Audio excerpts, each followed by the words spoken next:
Agora é oficial. O IBGE divulgou o PIB do segundo trimestre de 2014 e estamos em recessão.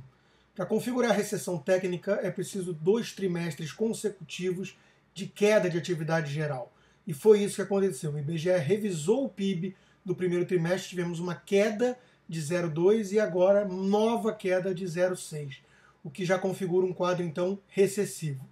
O pior de tudo não é isso. Quando você vai ver setor a setor, a configuração que ainda sustenta o pouco de atividade econômica que temos para não termos uma recessão muito mais severa é muito preocupante, porque é uma má qualidade do que cresce. Né? O que nós temos? Nós temos uma indústria que caiu 3,5% no segundo trimestre contra o mesmo período do ano anterior, e nós temos uma formação bruta de capital fixo, que quer dizer basicamente investimentos produtivos, que caiu mais de 11% nesse período.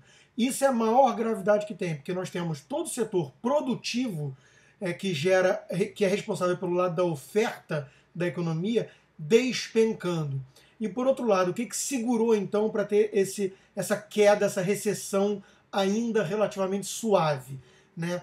Que não é tão suave assim quando você olha ano contra ano, já é 0,9% de queda, quase 1% de queda no PIB.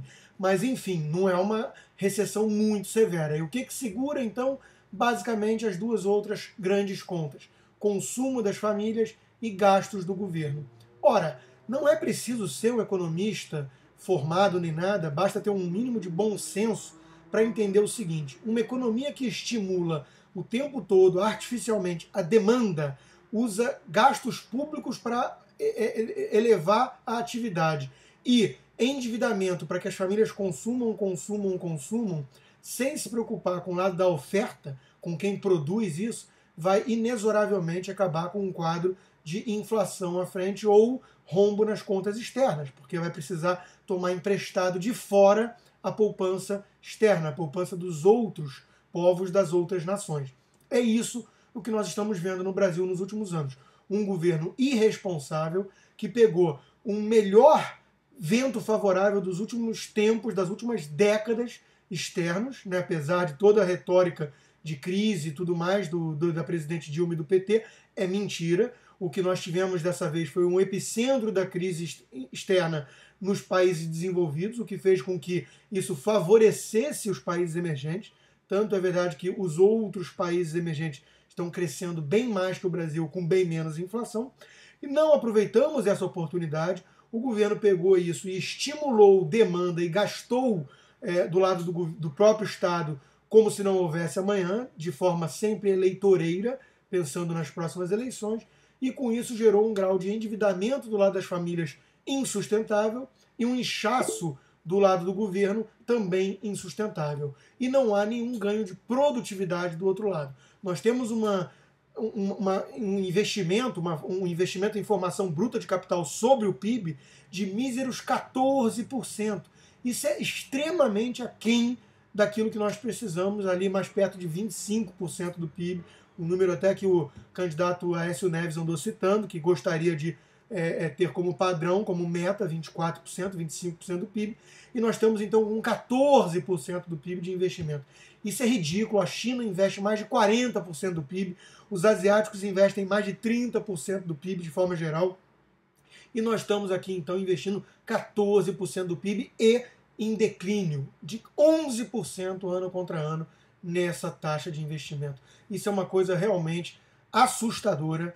É importante entender a gravidade do quadro, porque o PIB em si já é assustador, quando você olha que estamos em recessão e com uma inflação ainda de 6,5% no topo da meta, ou seja, um quadro de estagflação. Estagnação econômica com inflação elevada, que é o pior cenário para os economistas. Mas quando nós vamos abrir as contas do PIB e ver a sua qualidade, aí é mais sério, mais grave ainda, porque o que nós temos é o lado que deveria estar crescendo não está crescendo, pelo contrário, está caindo e muito, e o que segurou um pouquinho as pontas ali da recessão suave por enquanto foi justamente aquilo que é insustentável, porque nós todos sabemos o como está difícil pagar as contas no final do mês, não só pela inflação, como pelo grau elevado de endividamento das famílias, e o Estado, que já arrecada quase 40% do PIB no Brasil e gasta muito mal,